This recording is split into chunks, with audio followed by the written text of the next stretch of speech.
일본 국회는 15일 참의원 본회의를 열어 촬영 유통으로 발생하는 피해를 막기 위한 피해 방지 구제법을 통과시켰습니다. 출연한 이들의 피해 구제를 처음 명문화한 법률입니다. 일본 업계의 시장 규모는 정확히 알기 어렵지만 2014년 현재 일본 명목 국내 총생산 GDP의 10분의 1인 46조 9,763억엔 약 450조 5천억 원에 이른다는 조사 결과가 있습니다. 이 법의 핵심은 출연자의 나이, 성별에 관계없이 영상이 공개된 뒤 1년 동안 무조건 계약 해지가 가능하다는 것입니다. 계약에 법적인 하자가 없어도 법률이 적용됩니다. 또 시행과 함께 특례를 적용해 시행 2년까지 2년 동안 무조건 계약을 해지할 수 있게 했습니다. 제작업체는 출연자가 계약 해지를 요구해도 손해배상 등을 청구할 수 없고 영상 회수와 삭제 등 원상회복 조처도 취해야 합니다. 제작자가 계약 해지를 하지 못하도록 출연자에게 허위 내용을 전달하거나 위협하면 3년 이하 징역 또는 300만 엔 이하의 벌금, 제작자가 속한 법인에는 1억 엔 이하의 벌금이 부과됩니다. 새 법은 출연자가 촬영 내용이나 영상의 유통으로 발생할 위험에 대해 충분히 생각할 수 있도록 계약부터 촬영까지 1개월, 촬영부터 유통까지 4개월의 숙려 기간을 두는 것도 의무화했습니다.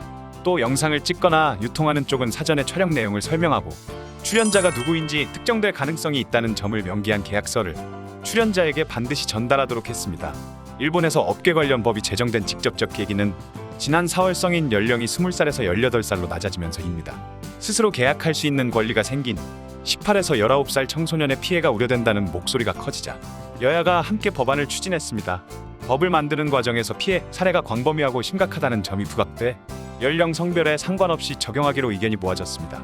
다만 일부 피해자 지원 단체와 여성 단체에선 법안을 두고 법의 방향이 잘못되었다고 비판하고 있습니다.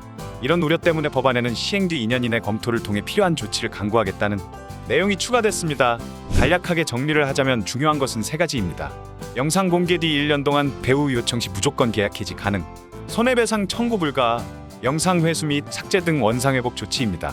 이로 인해 7월달 촬영이 중지되었다고 트윗을 올리는 여배우들도 있고 확실치는 않지만 메이저급 제작사들은 7월 촬영을 올스톱하고 재검토 후에 촬영에 들어간다는 소리가 있습니다. 한편 은퇴한 여배우 우에하라 아이는 이 새로운 법을 찬성한다는 의견을 밝혀 일본 현지 팬들에게 많은 욕을 먹고 있는 상황입니다. 현역 여배우들은 트위터를 통해 많은 자기 의견을 트윗하고는 했습니다. 개인적으로 법이랑 정치 쪽은 잘 모르겠습니다. 이번 새로운 법안은 분명히 여배우를 보호하는 데 중점을 둔 것 같습니다. 메이저 제작사들처럼 철저하게 관리하는 곳도 있겠지만 정말로 잘못된 계약 등으로 피해를 보는 사람도 있을 겁니다. 이런 부분에 있어서는 좋을 것 같지만 제작사에게만 리스크가 생겨서 제작사 입장에서는 상당히 부담스러울 것 같습니다. 분명히 앞으로는 조금 더 업계가 힘들어질 것은 맞는 것 같습니다. 이제는 못 볼 것 같다면서 커뮤니티에서만 오히려 더 난리법석을 떠는 게 아닌가 싶기도 하지만 분명히 업계에 크나큰 변화가 있을 것 같습니다. 하지만 우리는 답을 찾을 것입니다. 늘 그랬듯이